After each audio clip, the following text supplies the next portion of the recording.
going on, everybody? This is Living in Arizona Now, and today we're going to show you what I think are the best areas to invest in property and real estate. First up, Cottonwood out here in the Verde Valley. When I'm making this list and we're putting this list together for you guys, the main focus was where are the areas with the most upside? And when you think about it, Cottonwood, the whole Verde Valley is really in position to grow in a way that is healthy for the native land as well as the people who already live there, but also by inviting in new developments.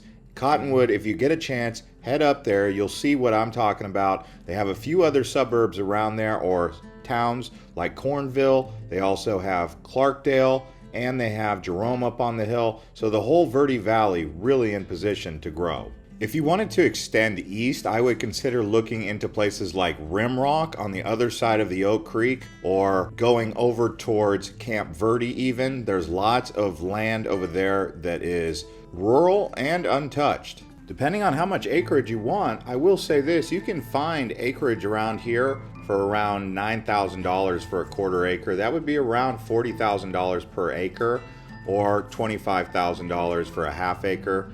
Thereabouts. That seems to be the running average in Rimrock area. And now here we are out in Casa Grande. Now the interesting thing about Casa Grande, or Casa Grande as some people call it, it is in between Tucson and Phoenix. So it's right there in the middle, just off the I-10. And because of its location, people have said that as Phoenix starts to grow towards Tucson and Tucson starts to grow north towards Phoenix, Casa Grande's value is going to increase, especially because it sits at the interchange of the I-8 and the I-10. So that's made it a sought after destination, although people have been waiting for some time sitting on large pieces of land. Right now you can actually pick up around 10 acres for about $40,000. That's a heck of a buy, but you're gonna have to sit on it and wait until that day comes when the development goes there. But if you look at places like Coolidge and some of the surrounding areas, you can see the city of Phoenix is working its way down towards Casa Grande. Casa Grande's also a major retirement hub for people who are looking to stay in mobile home parks. So definitely take a look around Casa Grande. It's going to be a little bit of time before it fully develops and picks up, but if you give it 20 years, it's going to be an interesting prospect for you. I would also like to mention that a few years back, there was a massive urban development project that included a Disney-style theme park called Dreamport that was going to be built, or it was proposed to be built right there at the interchange of I-8 and I-10. And if that went through, Casa Grande real estate prices were going to boom and spike just because of that. Now here we are in Santan Valley. Just a quick story about me. I actually bought a house in 2018 in Santan Valley for around $265,000. I then sold it about 2.5 years later, or just over 2 years later, and the house went up to around $450,000 to $500,000. When I sold it for $370,000. If I would have held on to it for another 6 months, it went up that much. But then the prices have retracted back down about 15 to 20% since that all-time high. So you have to keep in mind, that's what happens in Phoenix. It does go through boom and bust cycles. Right now we're kind of cooling off and we don't know where the bottom of the market is. But if you can find and time the bottom of the market, a place like Santan Valley, in my opinion, is going to be something like the next Gilbert, especially in the next 20 years, because Queen Creek really is becoming the new Gilbert, and Gilbert is becoming the new Chandler. Chandler is becoming the new type of Phoenix area. It's better than Phoenix and Chandler for a lot of people. So keep that in mind when it comes to the growth in Santan Valley. Another city just beyond there is Florence, which is also booming. And then you have Coolidge.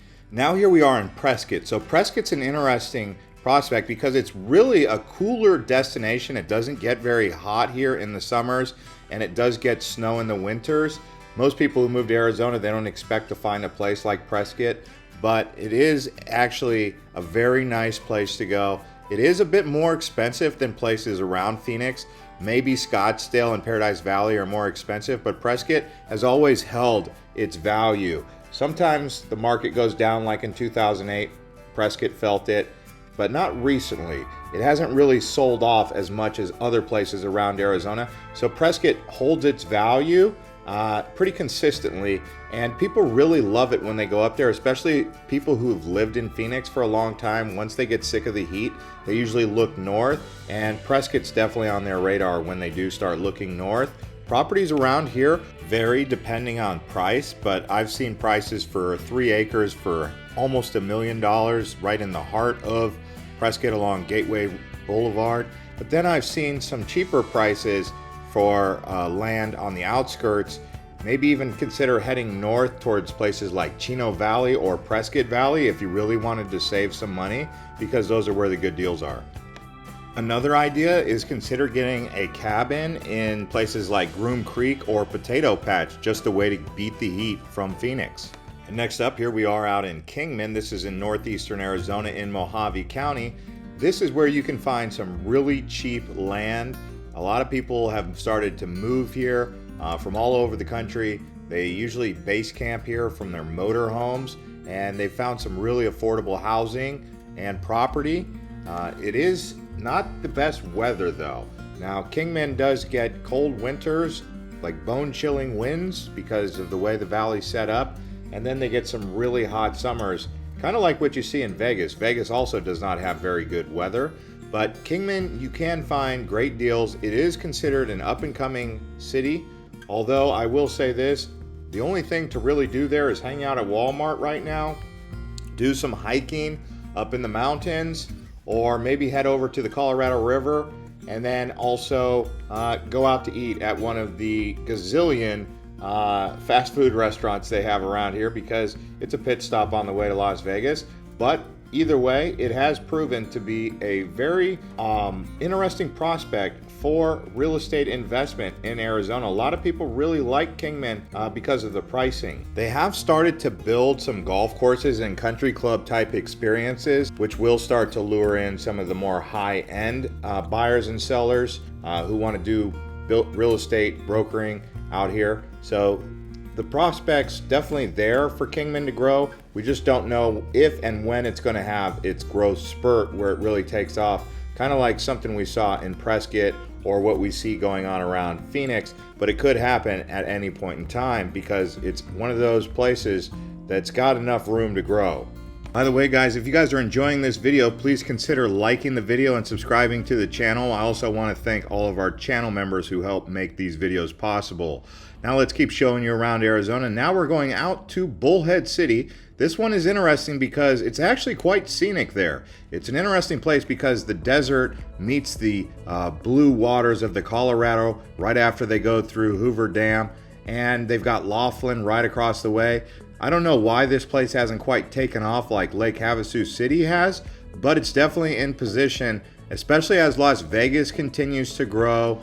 Other areas like Kingman grow. It's just going to draw more attention to this part of the world. The thing I will say about Kingman or Bullhead City, being that it is on the Colorado River and there is this conversation about water scarcity, that could be an issue for places like Bullhead City moving forward. But if you look at its scenery out here, I think it's got the Lake Havasu City hallmark look to it. But if you do go around Bullhead City, you'll see there's lots of new construction, and the whole area of northeastern Arizona really is in a position to grow, especially like I said, Las Vegas goes, so too will the entire region. You'll even see growth in places like Utah. For example, St. George is booming. The only area that's not really taking off is going to be towards California, where you have Death Valley, because at the end of the day, northeastern Arizona is in Mojave County, right next to the Mojave Desert, which is where Death Valley is. So it's quite hot out here in the summertime. Land in Bullhead City has been rising, and it does appear to be a bit more expensive than it has been in the past for sure. So it definitely was a great investment out here at least 20 years ago. But I've seen property out here going for $100,000 for a half acre, $75,000 for a half acre, especially closer to the river that you are, the more expensive the land is. And now here we are in Tucson. So Tucson makes the list because there's a few different areas worth noting. It's not just one area. Now, the fastest growing, most expensive area I would say is going to be Oro Valley. The area that's already established, kind of like Tucson's Scottsdale or Paradise Valley, would be the Catalina foothills. So if you can buy that land, I think it'll hold, and I think it will continue to appreciate over time. But I realize that land and those real estate options are probably outside of many of your viewers' price range, right? Unless you guys are all working with at least $700,000 to $1 million plus for a nice 4-bedroom in Catalina foothills. But if you wanted some areas to consider around Tucson, look south. In my opinion, Green Valley, even going down towards Sahuarita, that whole area appears to be where the growth is going to occur. You've also got places like Vail off to the east, and then South Tucson has some possibility to modernize and then clean it up a bit. So pay attention to Tucson. It's much cheaper than Phoenix Metro in general. The old downtown area of Tucson seems to be picking up with potential. That's called the Presidio. Now here we are in Chandler. Like I said previously, Chandler seems to be the new solid place to be. It's not as expensive as Scottsdale. It's not as run down as parts of Phoenix. It's in a very good location right along the I-10. It's growing. You're not going to find much land for sale here, but you'll find plenty of housing options. So it seems like if you bought a condo or a house or one of these country club kind of memberships with a home, whatever the case may be, you're going to find that Chandler has been holding its value. The only thing that could really affect any of these prices for Phoenix or Arizona in general in this area is going to be like an economic collapse of the housing market, which is always a possibility, but we're just assuming that the market stays strong and steady for the next 10 years, and places like Chandler will continue to go up, and it's really in a great area. So you're going to get solid area, already developed with good prices, in position to continue to grow in value. Prices across Chandler can vary. For example, you could probably find a condo in Chandler for around $350,000 to $400,000 for a 2-bedroom, about 1,200 to 1,500 square feet. You just got to shop around a bit. But if you're looking for a 3 or 4-bedroom home in places like Ocotillo or Cooper Commons, Sun Groves, maybe even downtown Chandler, around that whole area, you're looking at homes probably above $500,000. You may find something below that, and probably that would be a great deal if you did. So let me just tell you some of the benefits of being in Chandler. Great freeway system access, peaceful, safe, and very good communities to raise a family. Now here we are in Gilbert. This has been ranked nationally as one of the best places to raise a family or even live in all of the country. Certainly here in Arizona, it seems like between Gilbert or Oro Valley, those are like the two main areas where people have been gravitating towards. And what people like about Gilbert is, number one, it's safe. Number two, it's a brand new city, really. You'll find lots of modern infrastructure. Same thing that you have going on in Chandler, but a little bit more organized, better put together. Although it's a bit further from downtown where the Diamondbacks play, where the Suns play, that might be something that might hold you back, especially if you want to go to a Cardinals game out in Glendale. I would say Chandler has a better business infrastructure because you'll find many headquarters of large companies like Intel has a satellite campus here. You also have GoDaddy nearby. Whereas one of the advantages that Gilbert has is it's got a better downtown area, in my opinion. Downtown Gilbert seems to be quite popular, whereas downtown Gilbert is popular, but not as interesting as a place like downtown Gilbert. So for those of you who like nightlife, consider that. And in case you were curious about which one's more expensive, typically it's said that they're the same price. I mean, it's hard to find different prices if you're going head to head with a condo or head to head with a property on a golf course. But where you're really going to see some savings, it seems like, generally speaking, lifestyle in Chandler is a bit more affordable than lifestyle in Gilbert. Another thing you have to take into consideration if you're working in Central Phoenix or something is it's going to be a longer drive getting from Gilbert to downtown or Gilbert to someplace else than it is to get there from Chandler, which is basically right off the I-10. And since we've really been focusing on Southeast Phoenix here, keep in mind it is more expensive than West Phoenix. But another thing I want to mention is there are some other surrounding areas in Southeast Phoenix, aside from Santan Valley, aside from Queen Creek. Something that I would consider looking at would be a place like Ahwatukee. I think that's a very interesting prospect. I personally love Ahwatukee. It's on the east side of the South Mountain Range, and it's right next to the I-10. It's really closer to Chandler or Tempe, maybe even Guadalupe, than it is anything. But if you're looking for a place that's established and nice up against some foothills where it's a bit more peaceful, close to the downtown area, definitely consider Ahwatukee. But really, as you can see here, Southeast Phoenix is definitely a place to be for long-term investment.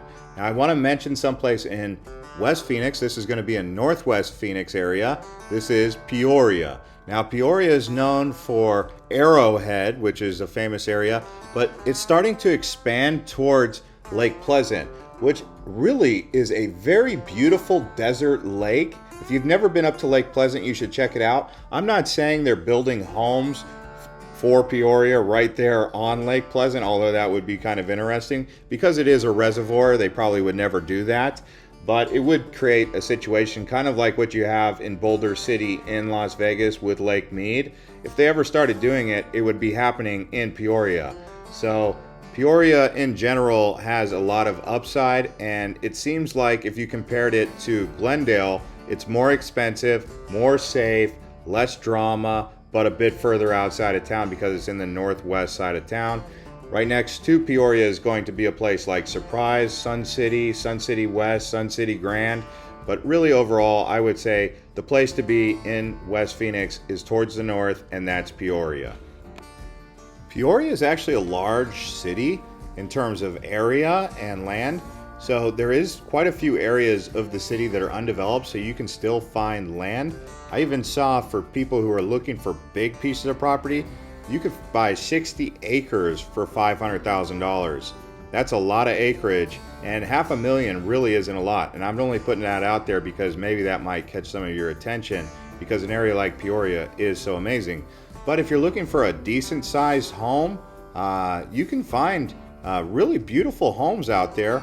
I've also seen acreage for as expensive as $165,000 for 1 acre, or 2 acres for almost $200,000. This is going to be on places around Happy Valley Road. That's more towards the north part.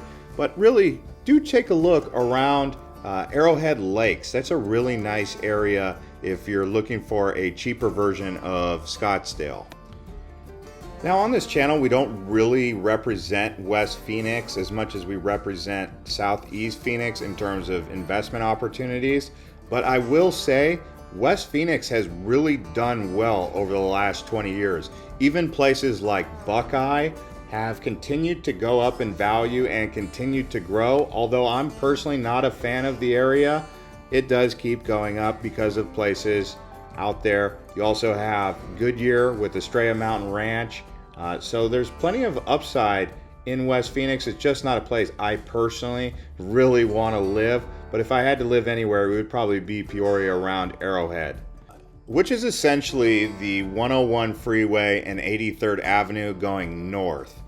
So if you get a chance, that's the area that you should be looking. If you go south of the 101 and you go in between 83rd Ave and say, I don't know, 40th Ave, that's going to be more like the Glendale area, probably not up and coming. Now here we are back again in Tucson. I wanted to highlight Oro Valley a bit more and just show you just how beautiful this place is. So Oro Valley, I think if you compared it against Gilbert, if you compared it against Prescott, if you compared it against Flagstaff even, this is one of the premier areas in the state. So anyways, guys, thanks for watching this episode of Living in Arizona Now as we continue to show you across Arizona.